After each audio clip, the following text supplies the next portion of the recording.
Friends, இது உங்கள் மோஜூஸ் diary YouTube channel.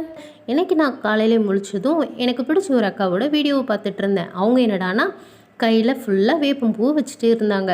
வேப்பம்பூ வச்சு இவங்க என்னடா செய்ய போகிறாங்க அப்படின்னு பார்த்தா வடை செய்யலாம், ரசம் செய்யலாம், சாதம் கூட செய்யலாம் அப்படின்னாங்க. என்னது வடை, சாதம், ரசமா? இதெல்லாம் நம்மளுக்கு எங்கே தெரியும்? வடை செய்ய போகிறேன்னு சொன்னால் கடையில் போய் 2 வடையை வாங்கி கையில் கொடுத்துருவாங்க. சாதம் செய்ய போகிறேன்னா உனக்கு எதுக்குடி இந்த வேலை அப்படின்வாங்க. அம்மா ப்ளீஸ்மா, நான் ரசமாவது செய்கிறேம்மா அப்படின்னு கெஞ்சி கூத்தாடி மாடிக்கு வந்து பார்த்தோன்னா எங்கள் வீட்டு வேப்ப மரம் ஃபுல்லாக பூவாக இருந்துச்சு. சரி, இதை பறிக்கலான்ட்டு ஒரு கையில் தட்டையும் ஒரு கையில் என் தங்கச்சியும் பிடிச்சிட்டு மாடிக்கு வந்தாச்சு. இங்கே 2 பேரும் ஃபன் பண்ணிகிட்டே அதை பறிச்சிட்டு இருக்க பறவைகளும் எங்கள் கூட சேர்ந்து ஃபன் பண்ண ஆரம்பிச்சிருச்சு. அவ்வளோ சத்தம். சரி, நீங்கள் என்னடா நான் ஹாப்பியாக இங்கே இருக்கேன், என்ன நீங்கள் டிஸ்டர்ப் பண்ணிவிட்டு நீங்கள் அங்கே ஜாலியாக இருக்கீங்களான்னு வேப்பம்பூல இருந்த தேன் துளிகளை குடிச்சிட்டு இருந்த தேனீச்சு எங்களை கொட்ட ஆரம்பிச்சிட்டு. சரி, தேனீச்சு மட்டுமா, நானும் இருக்கேன்ல, என்னையும் நீங்கள் டிஸ்டர்ப் பண்ணுறீங்களேன்ட்டு எறும்பும் கையில் கடிச்சு விட்டுட்டுங்க.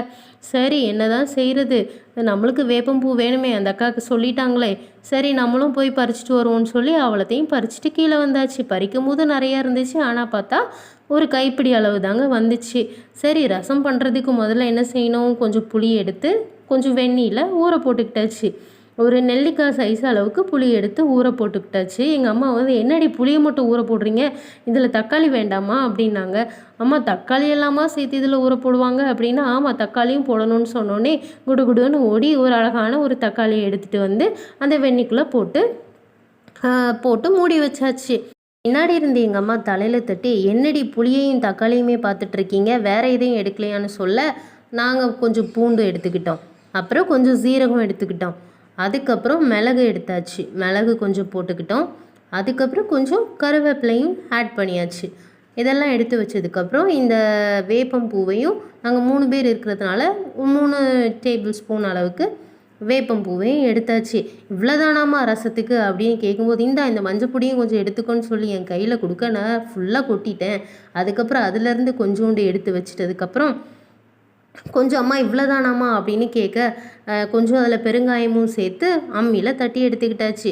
அதுக்கப்புறம் ஒரு பொரிக்கஞ்சட்டி எடுத்து அதை காய வச்சு அதில் கொஞ்சம் நல்லெண்ணெயை ஆட் பண்ண சொன்னாங்க. நல்லெண்ணெய் தான் நம்மளுக்கு பிடிக்காதே, சரி கொஞ்சோண்டு தேங்காய் எண்ணெயே ஊற்றிக்கிறோமான்னு சொல்லி தேங்காய் எண்ணெயை ஊற்றிட்டு அது நல்லா காஞ்சதுக்கப்புறம் கடுகு போட்டாச்சு. கடுகு பொரிக்குது, நம்ம மேலெல்லாம் தெரிக்குது. அம்மா எப்படிம்மா நீங்களாம் சமையல் செய்கிறீங்க அப்படின்னு சொல்லிகிட்டே, இப்படி தான் செய்யணும், இப்படி தான் அப்படின்னு சொல்லிகிட்டே இருக்க பின்னாடி நாங்களும் சரிம்மான்னு சொல்லி அந்த தெரிக்க உட்காந்து அதை பார்த்துட்டே இருக்கும்போது, அடுத்தது என்னடி கடுகு பொரியறதை பார்க்குற, அடுத்தது ஒவ்வொன்றா போடுறீன்னு சொல்ல காஞ்ச மிளகாவையும் கருவேப்பிலையும் போட்டுட்டு அதுக்கப்புறம் வேப்பம்பூவையும் போட்டு நல்லா வதக்க ஸ்டார்ட் பண்ணிட்டேங்க.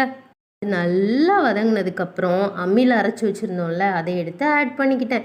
அதையும் உட்காந்து மாங்குன்னு நல்லா வதக்க ஆரம்பித்தேங்க. எனக்கு இந்த பொரிக்கஞ்சட்டியில் அந்த கரண்டியை வச்சு இப்படி கிண்டிகிட்டே இருக்கிறதுனா ரொம்ப பிடிக்கும். எங்கள் அம்மா பின்னாடி எவ்வளோ நேரம் இப்படி கிண்டிகிட்டே இருப்ப, அதில் புளியை கரைச்சி வச்சுருக்கல, அதை எடுத்து ஆட் பண்ணுன்னு சொன்னாங்க. புளியை கரைச்சோமே அம்மா, உப்பு போட்டோமா அப்படின்னா, புளியை கரைச்ச தண்ணியில் உப்பு போட்டு கரைச்சிரு அப்படின்னு சொன்னாங்க. சரிம்மான்னு சொல்லி அதையும் கரைச்சி ஊற்றியாச்சு. ஊற்றி கொஞ்சம் அதை லைட்டாக கலக்கி விட்டுட்டு அந்த கொத்தமல்லி கருவேப்பிலை போட்டு கொஞ்சம் கொதிக்க வச்சாச்சு. அது கொதிக்கிறதுக்கு முன்னாடி ஆஃப் பண்ணிடணுமாமே. அம்மா அது கொதிக்கணுமா நானும் கேட்க, அது நுர வந்தோடனே அதை ஆஃப் பண்ணிடணும் எங்கள் அம்மா சொல்ல, சரிம்மான்ட்டு கரெக்டாக அது நுர வரும்போது கொதிக்கிறதுக்கு முன்னாடி ஆஃப் பண்ணியாச்சு. ஆஃப் பண்ணதுக்கப்புறம் அது இப்படி தாங்க இருந்துச்சு. அதை இன்னொரு பாத்திரத்தில் எடுத்து பார்த்துடி கீழே கொட்டிடாதேன்னு அவங்க பின்னாடி இருந்து சொல்ல சரிம்மான்னு சொல்லியே நானும் வேறு பாத்திரத்தில் சிந்தாமல் ஊற்றி வச்சுட்டேன். அதுக்கப்புறம் ஒரு பிளேட் எடுத்து அதில் கொஞ்சோண்டு சாப்பாடை போட்டு இந்த வேப்பம்பூ ரசத்தையும் எடுத்து ஆட் பண்ணி பாருங்கள். அதில் கண்டிப்பாக அதில் வேப்பம்பூ தெரியுதா? அதில் வேப்பம்பூ இருக்குது.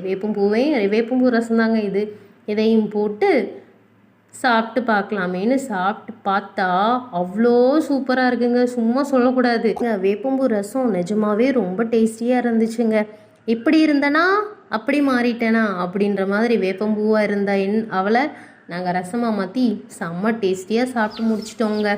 ஓகே ஃப்ரெண்ட்ஸ், இந்த வீடியோ பிடிச்சிருந்தா லைக் பண்ணுங்கள். இன்னொரு வீடியோவில் பார்க்கலாம். தேங்க்ஸ் ஃபார் வாட்சிங்.